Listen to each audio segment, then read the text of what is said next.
Короче, видеорубрика, где показываются дуэльные столкновения различных существ, называется «Битва монстров». В начале своего пути планировалась даже заставочка, но она не получила продолжения. В комментариях тогда часто спрашивали, а где же находится арена, на которой эти существа соревнуются? Так вот, на 45-й волне рисковой авантюры можно было заметить некую бойцовую яму. Поле боя на ней было декорировано существами классического и альтернативного степашки, отдыхающими друг напротив друга. Сопровождающий нас кочевник в начале боя прямо задается вопросом: а не та ли это арена, где проверяют на прочность существ? Проигравшим в этой битве монстров явно не поздоровилось. В общем, эта волна на ивенте является отсылочкой на видеорубрику, что в нынешнее время принято называть нишевой пасхалкой. Хотя большинство во время прочтения фразы кочевника выглядели так. Не понял. Ну, очень интересно. Дуэль в малом турнире. Слева 18-й некромант-повелитель смерти от навыков природы вкупе с чародейством. Справа же демонесса тьмы с упором в ружку и большими проблемами на старте. Общий процент побед ее фракции всего 20. Так значит, все-таки шанс есть. Да!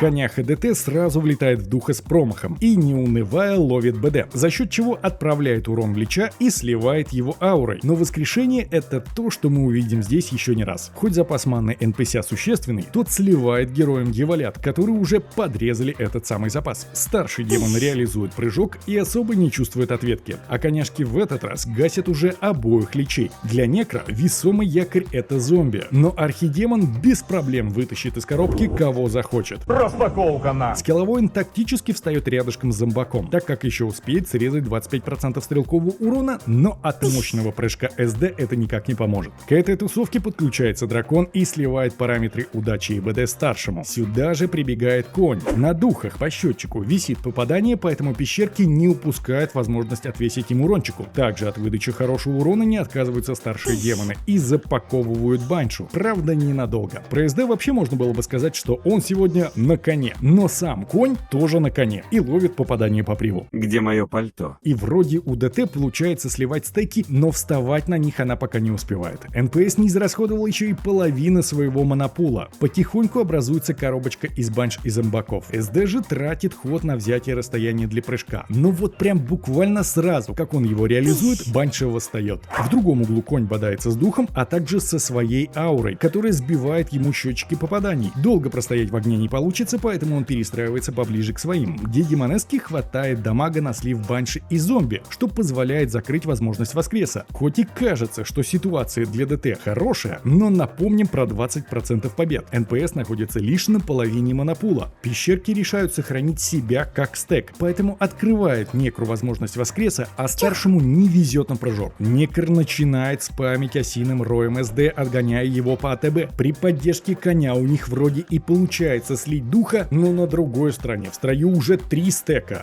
Твою мать, ну нету времени, минуты, вот один задание, Отметим, что у демонески есть один выстрел в запасе, и она ждет удачного тайминга для его использования, надеясь на скорейшее попадание от СД, по которому герой Некро доводит фокус до конца. Последний выстрел демонески сливает зомбака, и единственная надежда у ДТ — попадание героя, которому не хватает буквально 3 единицы урона. Отрез, кулаки и победа за Некром.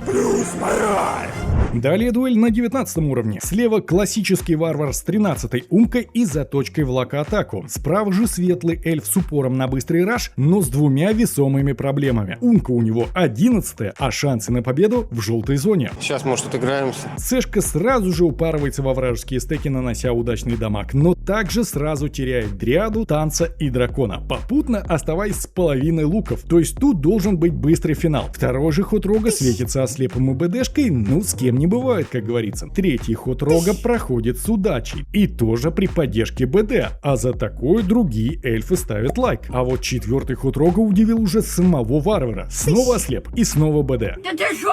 Вар подвигается поближе к монитору, дает кару бегу и дамажит лука, а тот в свою очередь снимает ответку с бегемота, у которого так-то 4 удачи. Рог, не теряя шанса, бежит на него, и это очередной ослеп. Сколько можно, бля? Баланс сил здесь уже явно на стороне эльфа. Он зачищает остатки войск варвара и готовится к финальному файту с бегом. Но напомним про 4 удачи. Энд откисает от ваншота. Есть еще Друль, которого хватает для снятия ответки. клетке. Рок бежит в атаку, но без удачи. А вот Бегу как раз поперло в самый нужный момент. Минус полстека. И хоть ослеп срабатывает еще раз, но будить Бега придется. Рок наносит финальный удар, не добивает одну хэпулю, но спасительный ослеп дает ему еще один ход, и Сэшка забирает победу.